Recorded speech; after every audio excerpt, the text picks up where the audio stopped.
Athena, Autistic Artist College. Welcome to my show. Tim, I'm right here. it's been a long while since we talked. Maybe you could give a little Mhm. introduction to our audience about what was like for you as a young child in school, your learning struggles, and not fitting in. Well, yeah, well, when I was young, when I was like little, I think I was about 5 or 4. I was officially diagnosed autistic, but even then, I had to go through a series of tests. And the testing thing was different back then. It's probably different nowadays, but yeah, and yeah, that's when I was diagnosed autistic. But in my teen years, I was it changed to mildly autistic, although that could be considered Asperger's syndrome.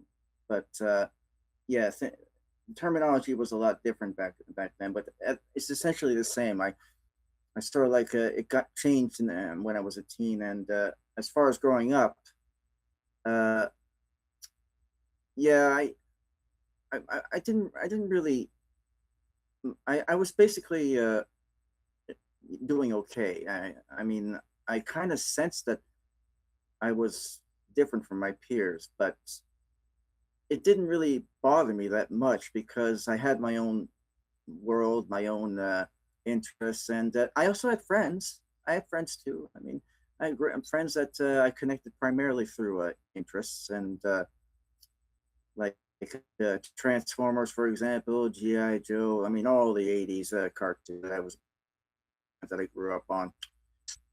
Yeah, it was.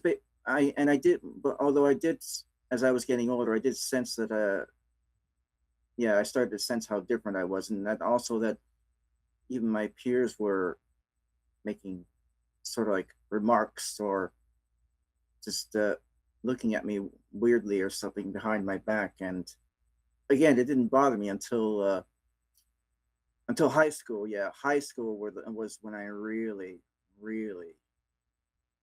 noticed that I was so I just there was this gap between what what my peers how my peers processed and how they expressed themselves and how I did it too. And the gap was so enormous that it started to affect me.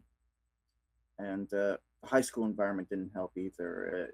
It was like, then again, I remember like to get prepare myself for high school. I watched all these fictional movies set in high school, and then now I realize, whoop, that's not exactly.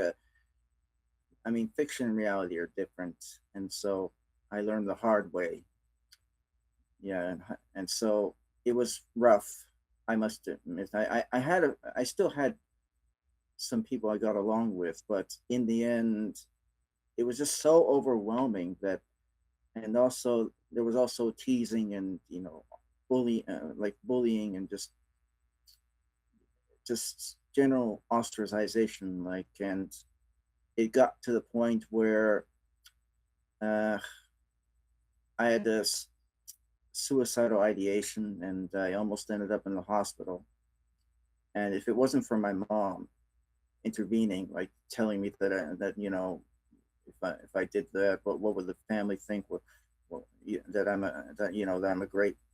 a great individual, that she loves me, and she basically broke through that barrier, and I saved me from being put in the psych ward. But it still didn't eliminate the fact that well, I was still in that environment where I couldn't connect, and I was still feeling a little ostracized. And it wasn't until mom gave me articles on autism, being autistic, and that's when things started to click. And so yeah, once I read those articles, I felt a little better, and they sort of like took a lot of burden, unnecessary burden off my shoulder. Yeah, it's Yes, it's yeah. wonderful to that your mother showed unconditional love for you Hmm. and and a strong connection that helped you through, your struggles and Yeah, telling you she loves you very much. Was that yeah. helpful to That you? was a lifesaver, lifesaver. Now, in school, did you connected to the performing arts? You wrote your first play. Then that was a helpful tool for you for other students to learn from you and to connect through theater. Yeah, yeah. I mean, I give credit to my drama teacher, Mr. Moore, at the time. High school drama. I mean, I really loved that environment, and he made the dramatic arts very accessible and easy to understand. Even to someone who isn't familiar with any of the terminology or how to say like put on a play or have never seen a play. I mean, he made it so that even they can understand. He made everyone feel welcome. He made everyone feel like they can do it. They can put on a. They can like do uh, tableaus, for example. They can do small scenes from whatever from a word or a sentence. Like put a scene to it. He encouraged us, and he also encouraged me. And I remember when it came to high school winter drama final exams in grade 10, uh, we were as I was approaching, we were given our final exam was to put an entire like a production behind a word or a sentence and just make a play out of it using all the terminology that we learned and all the techniques. And so I thought, you know, why not talk about being autistic through that? And so I told the group I was with that I had an idea and that I could write a script.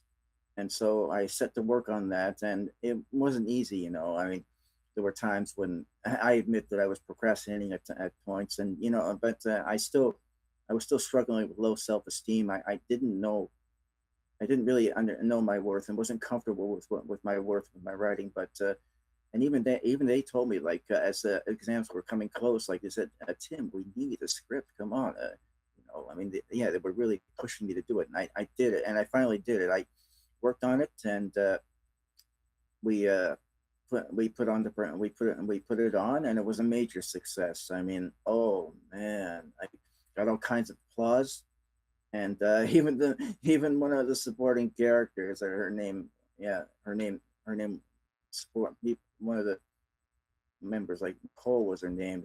She came up to me and just hugged me right on the spot. I mean, it's and the play was called the Silent Affliction, and I came up with the name that I came up with the name as I was in the library looking at other articles on autism and being autistic, and then there was this one sentence that said, because autism is such a silent affliction. And then when I looked at those two words, silent affliction, the silent affliction. And so the rest is history. So that's how I came up with the name, and the play itself is just basically draws on my experiences and key experiences in my childhood and up to current times back then. So in high school, and my viewpoints and my experiences on it, and yeah, that's the story behind it. That's wonderful, Tim, is to see that such a deep connection for theater, the arts, and it helped you through your everyday life. Hmm. Yeah, And did it's that, like like I said, actually, I wanted to add one thing.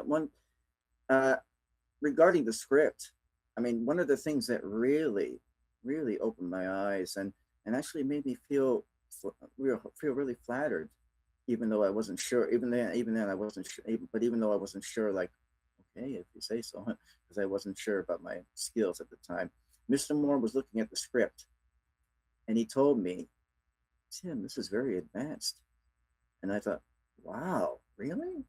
Yeah, and this is a yeah, this is a man with a lot of theatrical experience in his repertoire and his on his resume. I mean, he's probably and he's teaching us, and he looks at me and he says my script was advanced, and I mean, you can't ask for bigger praise than that.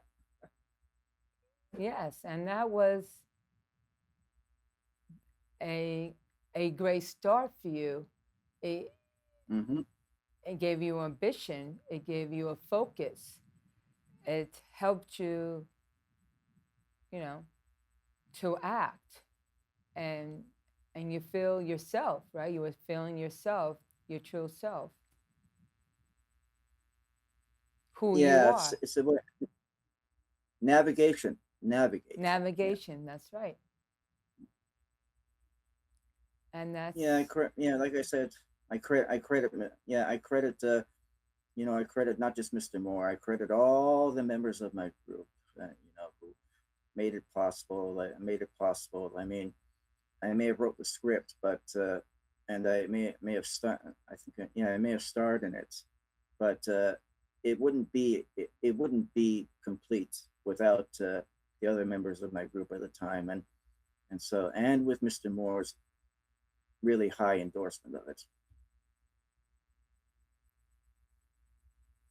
did that help the other students to have a greater understanding towards you being different, being on the spectrum? Yeah, yeah, it gave him a basic understanding, and yeah, it helped a little. It helped a little bit, even though at the time I was also I was also feeling like, okay, well, are there any other autistic individuals out there like the same mindset, the same brain processing thing? And luckily, one of the first experiences I had with a autistic friend was uh, let me see. Oh yeah, the art teacher at the time in my high school, Mr. Godfrey. I mean, he we one time we were doing a special showing of the play uh, for the arts department, and he was amongst the audience. And I remember, as after we performed it, or I think that he was really moved by it, and so he told me that he had an autistic daughter named Sarah, and so I think he gave me a sort of a videotape documentary that had her that about being autistic or autism on it, and she was featured. She and her family were featured on it as part of a as one segment. There are many others, but yeah, and I remember being very moved by not only that, but he has another autistic individual like me, and so with Mr. Godfrey's help, we started pen paling together, Sarah and I, and it was great. I mean, it was one of the first experiences I had having an autistic friend, even though, even though she wasn't in my school. I mean, she was in she was in a different school, but we still felt close. I mean, in spirit, and yeah, I credit Mr. Godfrey too. I credit Sarah. I credit Mrs. Godfrey. I mean, I, I remember I was invited to dinner at their place, and it was yeah first and yeah, the second time was when I finally moved away. I mean, I felt really sad that I was leaving Shelburne, Ontario at the time, and so Mrs. Godfrey, they helped me to adjust, and that last dinner with them, wow, I still carry a place. They still have a place in my heart, for sure. That's great news. Hmm. Did you go other plays afterwards? Did you attend college? No,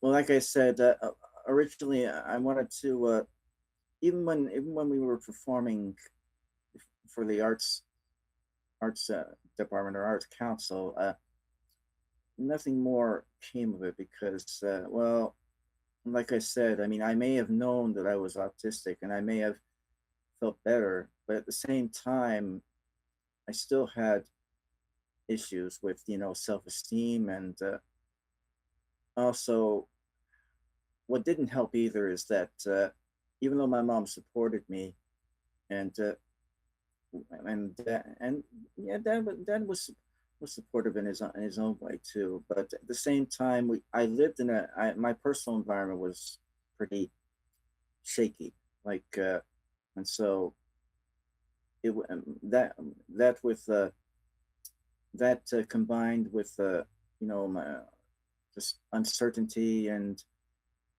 it just led to me like, I just wasn't very consistent, and so nothing came really of the Sound of Affliction. I also had an idea for two sequels, but again, I wrote the title, I wrote the symbols for them, but apart from that, nothing really came of fruition, and well, I I was still felt a little lost, but it wasn't until I I found when I moved to Vancouver, British Columbia, that I finally got in touch with another autistic individual, Leonora Gregory. Back then, now she's known as Leonora Gregory Clora. Now, uh, she and Charlie Clora, her, well, she wasn't her husband then. Now she's her husband.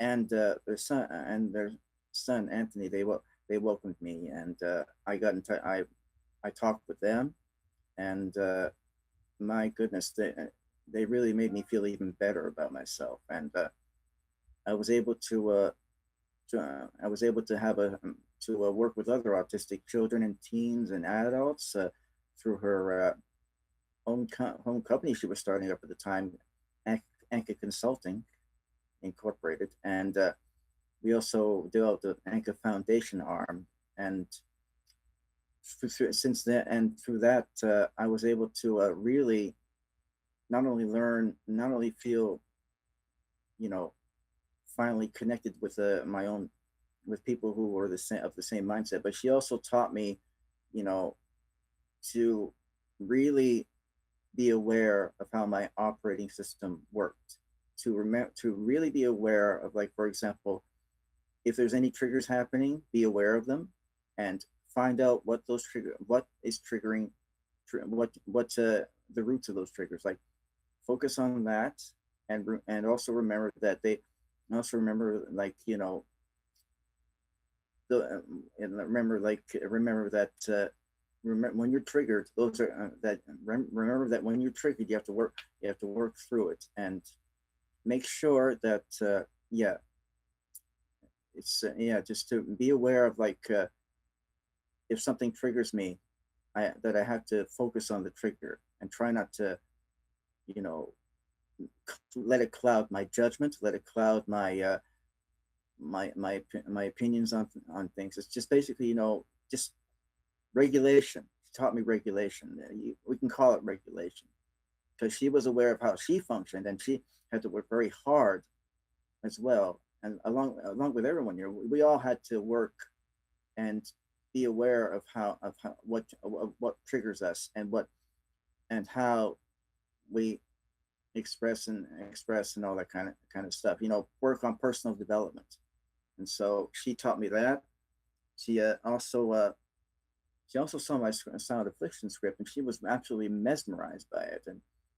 And but at the time, I remember that it was in such terrible shape, and she even told me like Tim, you really got to take care of this. Really got to preserve this. This is very important. And so that encouraged me to actually reproduce the script. And now I've got it stored away on my computer. I even got a printed copy of it too. So I thank her for that. Yes, she's very inspirational. She's very supportive. She has an understanding,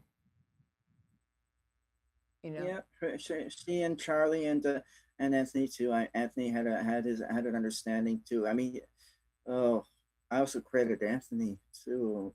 You know, working with him, and when I was, we were doing activities together. We were going on walks, and just doing all kinds of things together. Let's just say Anthony taught me a lot of things about myself that I never would have been aware of without if it hadn't been for him.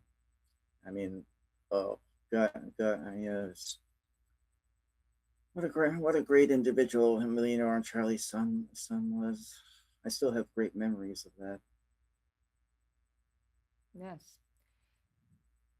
And you started the radio show. We did acting. Oh yes. I also credit Leonora for doing that too. I mean, at the time, we started doing radio shows, and I got some experience, hosting my own radio shows, and like Writer's Block with Bob Delaney, and also other shows as well. And that's where I got my start to. Leonard encouraged me to actually do my plays, like do radio plays. And I remember turning The Sound of Affliction at the time into a radio play that a lot of us did together, and was a great success on the radio. And so from there, I begat my own production company, Phoenix Productions at the time, and which led to like blogtalkradio.com. Although I think we were also part of Blog Talk Radio. I think, yeah, we were, yeah, blogtalkradio.com, which unfortunately now it's no longer active. It's and so, but when it was active, when the website was up, I really enjoyed producing radio plays and performing them with you. Like remember, first season was an adaptation of Fahrenheit 451, and there was an original work called Speak to Me, and then the second season was originally going to be The Princess, which was itself another adaptation of a sort of an online creepypasta sort of story. And unfortunately, I never got around to finishing it, not the ending. And so, instead, I pivoted towards Waves, which is another original work. And then finally, I put The Sound of Affliction into a radio play format again. And yeah, and so that was a great period for me. Although yeah, I after The Sound of Affliction, I mean, I stepped away from the mic, and I haven't been back since, mainly because, well, one thing that I failed to heed at the time was, whenever I'm knee deep in a project for a long time, I start to absorb that project. I absorb the plot, I absorb the characters, I absorb the scenarios and all that into my system. And it's basically natural. I mean, you get so immersed that it becomes a part of you. Well, The Sound of Affliction was it basically depicted a really rough period in my life. I mean, it wasn't all rosy, and I absorbed that part. I absorbed that part of me as a teenager that really was struggling, all the negative experiences, and and it got to me so much that I just felt so overwhelmed, and it's sort of like I remember I remember one time when it was finished, when the radio program, when the radio adaptation was finally finished. I'd done my final episode. I was in the shower, and I broke down. I cried. I was in complete. I was in tears. It was just so much. And not only that, I stepped away temporarily, and I was going to come back. I mean, I started feeling bad, but then got this bad ear infection. It's a really bad one. I mean, and then since then, after that, my I don't know, my hearing was altered in a way. I mean, it just wasn't the same. Like I could still hear, but it wasn't coming through like it used to. It just felt different. And boy, oh boy, did that really overwhelm me. I just couldn't, I just couldn't, I just couldn't produce. I just couldn't work anymore. I just couldn't maintain my career, and so I stepped away indefinitely. And and even then, I still had this hope that I would come back. And then Blog Talk Radio went, you know, the website went down for good, you know, and I it was a great experience, but and I do miss it sometimes. I still want to get back. I still want to get back into radio at some point. I just have to iron out the kinks and all that kind of stuff. So, Tim, what encouragement words you like to share the audience to help others who are feeling and masking the same way that you did? Uh, well, yeah, I just want to some who are feeling who are still in that phase like I've been through. I think one of the things I can say is that well, I know how you feel because whenever someone expresses how that they're down and that they're so overwhelmed and they don't know what to do, I really do feel it, and I feel that empathy. And one thing I can say is that the best no try to like first get try to get through it the best way that you can, day by day, and you know, even minute by minute, hour by hour, because you know sometimes it's funny. Bad days can last, and but sometimes they don't last, and then good days come. It's sort of like a seesaw. Like it's like with anything. It's like there's good times, there's bad times, and it's the same thing with me. Even nowadays, like good times, bad times, it varies. Like it's the best thing to do is like to try to get through it the best way that you can. And if there's anyone in your social circle, like if you have anyone in your social circle, just to go to yeah, talk to them about it. Download. We call it download all those files, all those triggers. So, And Tim, yeah, yeah, maybe we could do some acting scene to show your gifts, how talented you are with your writing and writing the scripts.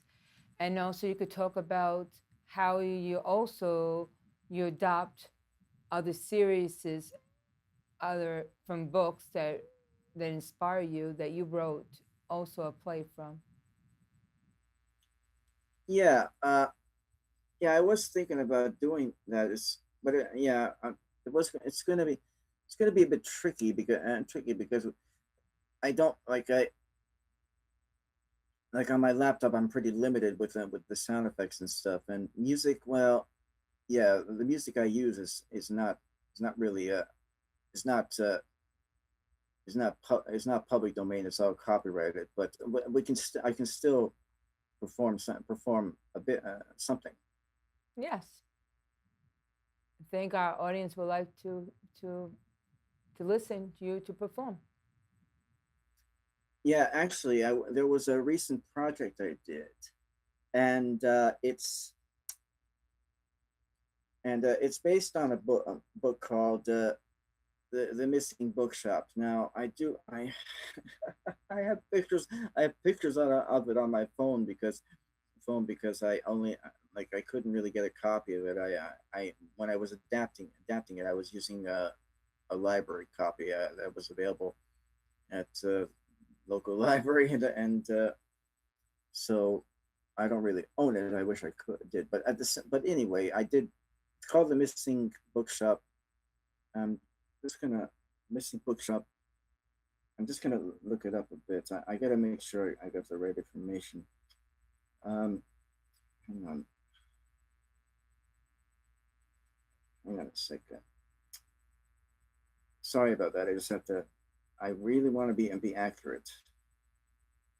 Anyway, all right, here we go.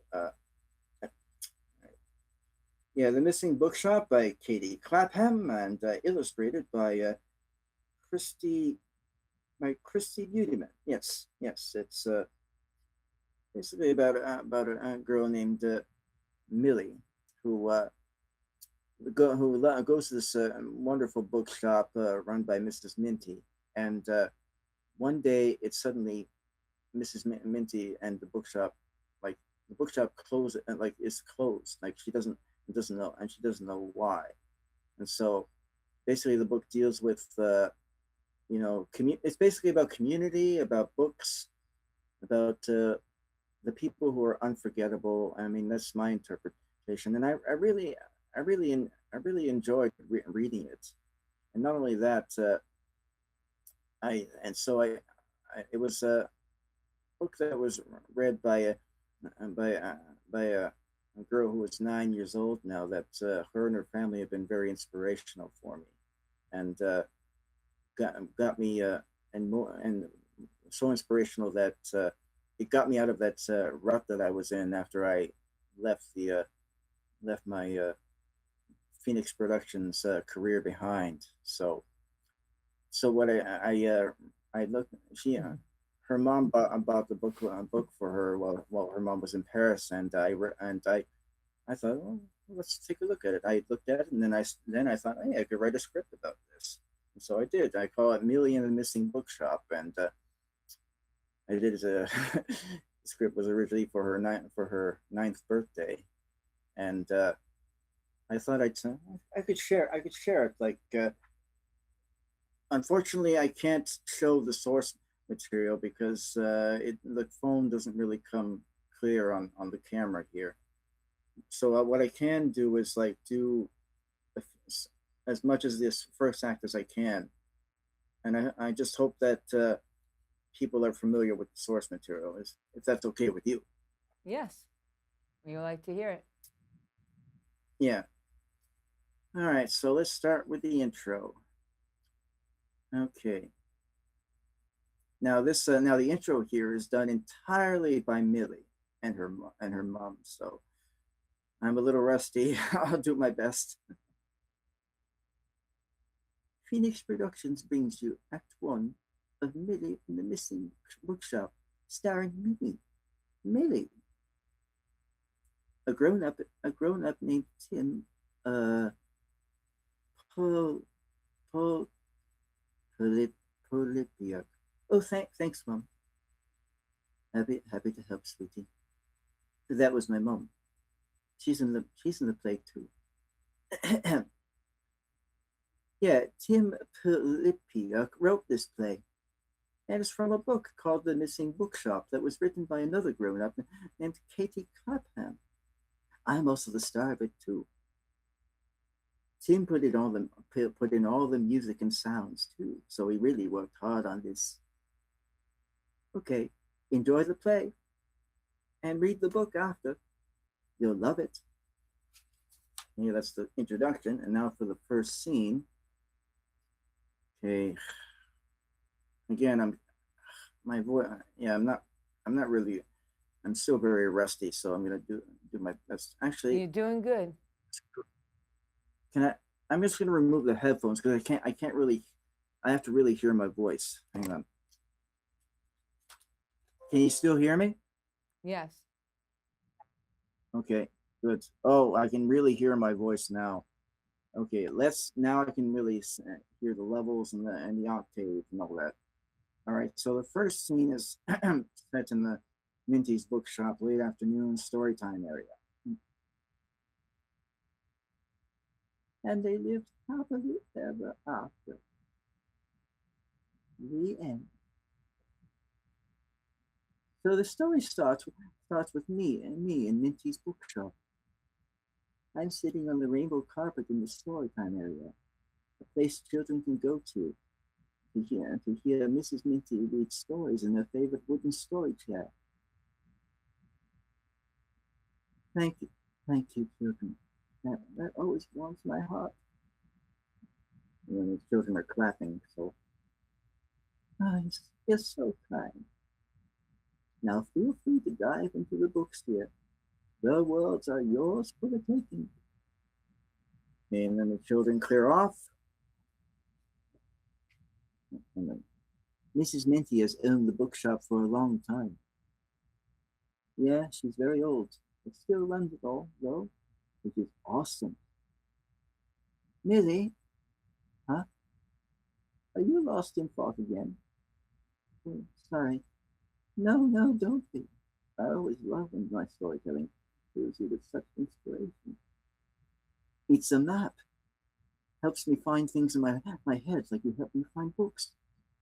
Well, feel free to act it out if you want. My shop is all about telling as it is reading. Okay, Mrs. Minty, thank you. The second story. I don't I don't get lost. I have help. And she's now, yeah, this is in the Minty book aisles, Minty's bookshop book aisles, late afternoon.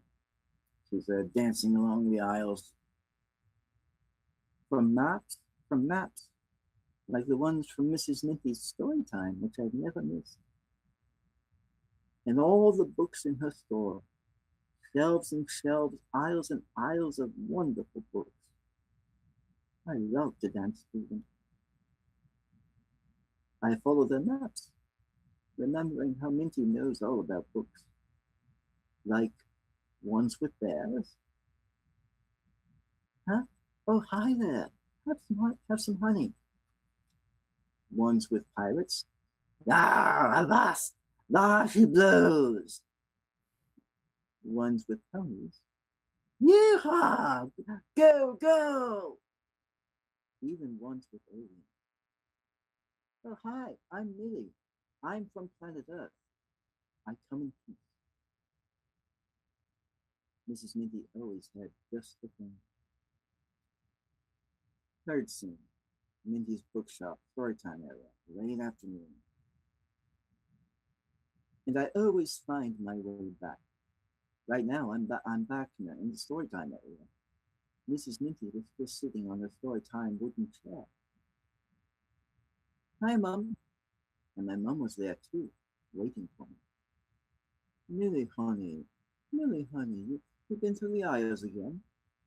All through them. Have you decided on a book now? Huh? Oh, I'd forgotten that today was special for me, because I finally saved up enough money to buy a book from the store. Oh yeah, I have. Want to tell Mrs. Minty? Yeah, of course. But Mrs. Minty, I heard Millie, you're looking for a book. Yes, Mrs. Minty. I was wondering, did you ever see Adventure Story? Ah, I have just the thing. But then he has trouble getting up from the chair. Body movement, creaking chair. Oh, oh dear. Mrs. Minty's face went all funny when she moved. She stopped and just sat still, looking gloomy. Mrs. Minty, What's wrong? How silly of me. I forgot I'm not as springy as I used to be. I'll need help. Help? But we've never needed help before. Sorry, Megan. You probably didn't notice. I'm not that age. And I wasn't the only one. The way Mrs. Minty was feeling got my mum worried too. And she came over. Need help, Mrs. Minty? If you'd be so kind. Thank you. My mum took Mrs. Minty by the arm and helped her out of the chair. Mrs. Minty's face was still funny, even when on her feet. But she hid it with a happy voice. Goodness, I'm as creepy as my chair. Then she looked at me with a smile to hide it even more. Come, Millie, let's go get your book. I could still see she had trouble moving because she was walking so slow that Mum and I kept by her side to make sure that she was safe. Hey, fourth scene, Minty's bookshop, book aisle, late afternoon. Well, here we are. Let me make sure. And this was another thing that made me worry. Mrs. Minty is always sure where every book is in her store. I could find it quick. Now, even her brain sounded creepy. Oh, hang on a minute.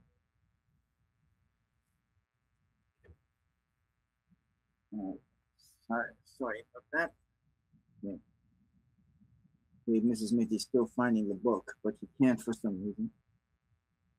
How odd. I know it's here somewhere.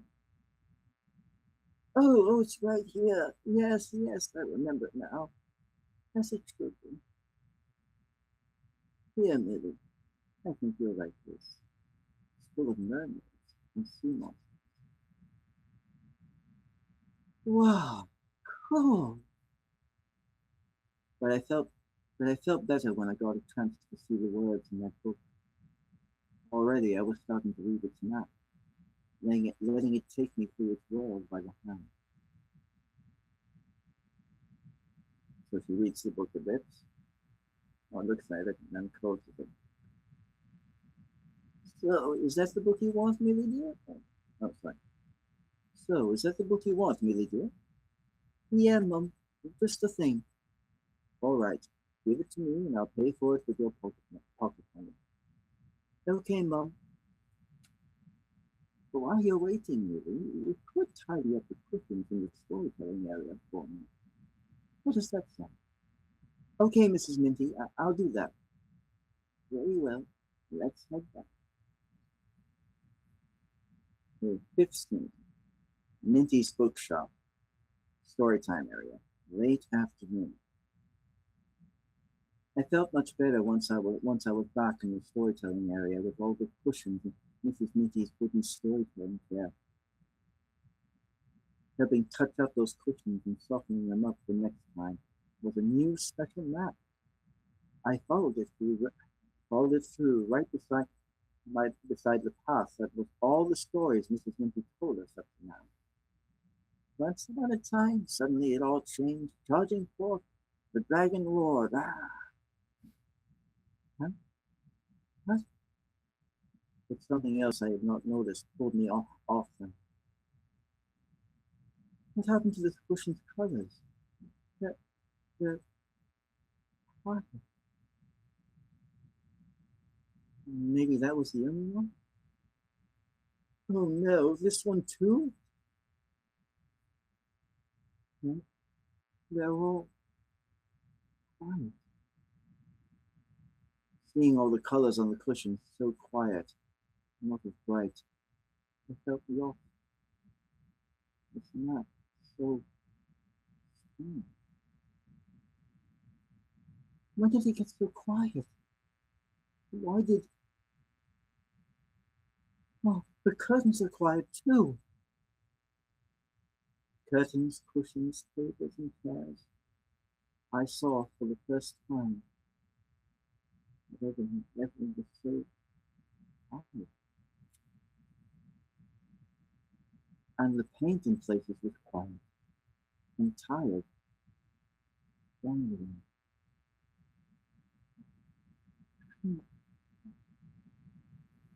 I did my best to continue tidying the cushions.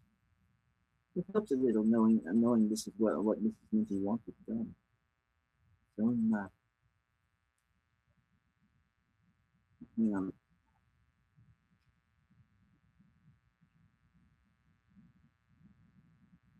No, sorry, the cat keeps coming in. All right, 16, Minty's bookshop. Oh, sorry, I already done that. Oh, no, wait, I haven't. 16, Minty's bookshop, cashier desk, late afternoon. When I was done, I stood with Mum in front of the cash desk.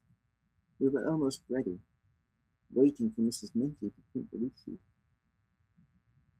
Oh, sorry, this might take another minute. Rusty mine needs oiling.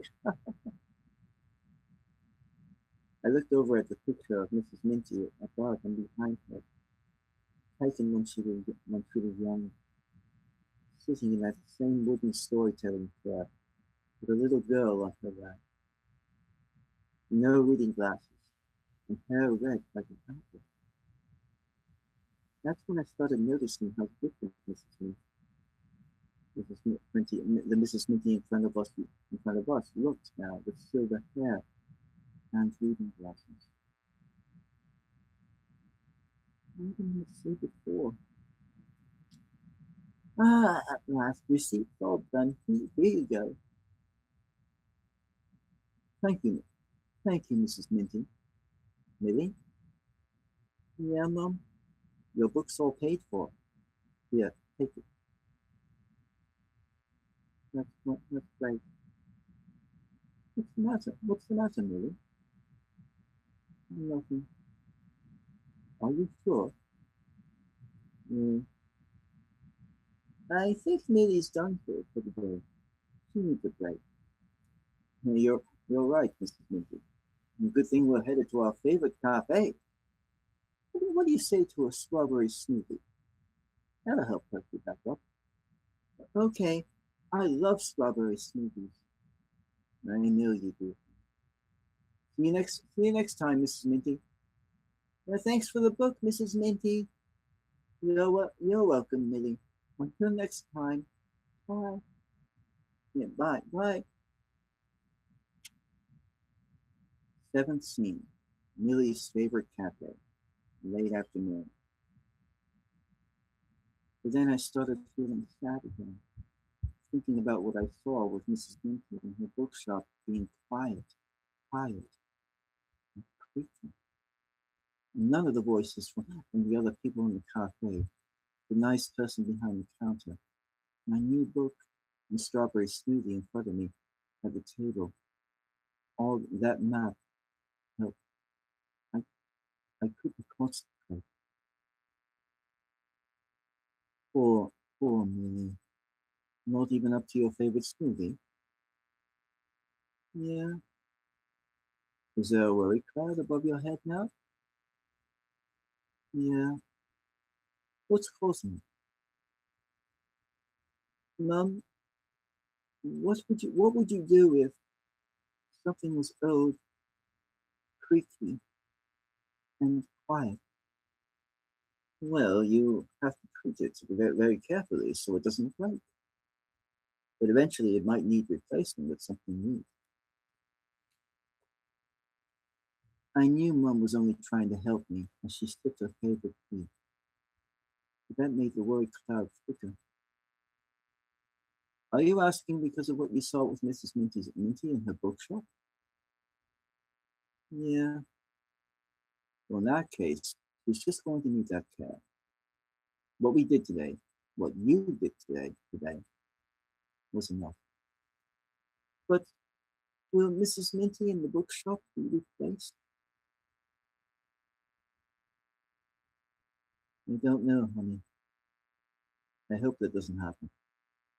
But one day at a time, okay? Yeah, I think so. Good girl. Now drink up and enjoy your book. Okay. Eighth scene. Millie's house. Millie's bedroom. Nighttime. I had trouble sleeping that night.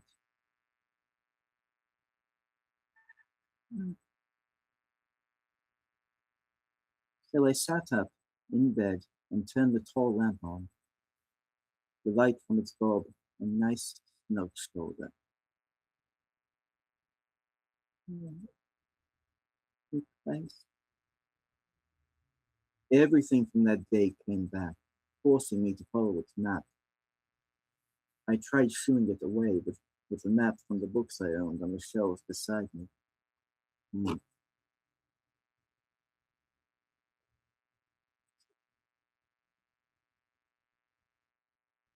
Yeah, right.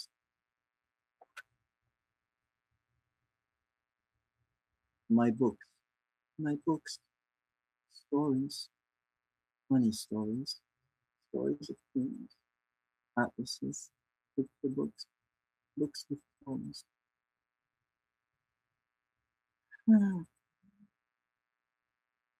The maps led me to the rocking chair in the corner of my room.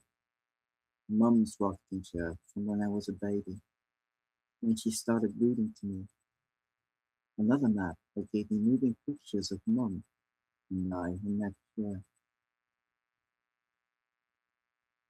Once upon a time, the dragon roared, roar. Just then, a magical spell took hold. The beautiful princess was awake. The animals gave their love, and they lived happily ever after. The end. So, Nice Tim, story. that's wonderful. Yeah, So, Tim, Mum's. Hmm. Yep. that was great. Okay. How did you Yeah, I'm feel still about in the zone here. Let me just clear my head here. Man, I'm still in the zone. Do you have a little bit of the script that you wrote in school that people could hear a little bit about that? uh, yeah. Well, I don't. Well, the original, it's it's on my computer, but but I can, but and I haven't printed it, but I do have I do have a copy of the updated version. Like, actually, yeah, that's another story. After I did the radio adaptation of it in my production company, um, I sort of took elements of the radio play ad- adaptation and elements from the original script, and I made this here. I don't know if you can see it well. Um, yeah, the silent affliction. It's yeah, it's That's good. as you can see. Yes. You can see the symbol there. You know that symbol, that A symbol. That was the symbol that was used in the original play. I drew that symbol way back in high school, and well, it was a lot different back then. The A was different, but otherwise it's the same symbol. Sounds good. Are you going to be planning to write any more scripts in the future? Yeah, I still am. I got a few ideas. It's just a matter of it's just a matter of getting them onto the page, and I had plans for a script called the radio series called Life Signs, and it's a sort of like a drama mixed with a bit of science fiction and well, some horror elements, but not nothing major. Just basically about 48-year old man who uh, who senses patterns and things and feels that feels that the world is getting that things are that feels that the world is getting really tense and things are a lot of tension in the air, and a lot of conflict and stuff like that. And he just and it really overwhelms him. And there's also a a woman who is the same age that is working with her math prodigy daughter, and just underground, not only Yeah. sensing this, but Yeah. trying to, yeah, just it's basically, yeah, it's just drama, horror, and sci-fi, like a little bit of horror. Yeah, that's one thing. Wonderful. So maybe that. So what would you like to wrap it up with? We're coming into the end of the show. Well, I wanted to sort of like send like finish my message to the people who are still struggling and overwhelmed themselves, and you know, and like I said, like the only thing I can say is that, well, yeah, just try to get through it the best way that you can, and you're sometimes you'll succeed, sometimes you won't, and things, and it's a day by day process. And if there's any support you have, any supports you have, you can just rely on that too. And when you and also if you have any interests and that you wish to explore, uh, exploring those interests helps too. And also y- just yeah, the interests are sometimes the best medicine. And another thing is that, well, overall, yeah, just it's a day in and day in. It's a day by day basis, a minute by minute, hour by hour. And sometimes you succeed, sometimes you don't. Sometimes days do get better, sometimes they don't get better. It's like it's basically what basically like the best way to handle life is to handle it the best way that you can. Yes, connecting your passion and your gifts and continue and Yeah, so you carry on. to carry on to connect with. Yes. So Sorry about that. Yeah, you were saying carry on. Yeah, yeah, to carry on to working together, like you're working with your mom or working with somebody that to help you, to support you, to put it together, yeah, to yep. encourage you. Motivation. Motivation, if you're struggling, your gifts is beautiful and you're talented. And you remember we also did scripts live on the radio show. That was I'll lots of never fun. forget that. Yeah, I'll never forget that. I'll never forget that, Maria. It's what a ride, wasn't it? Yes. So thank you for coming on to share your story, Tim, and to go over the play that you wrote. That Mhm. was amazing. So everybody can learn from you. And so thank you. Stay tuned to the next episode on Athena Autistic Artist College.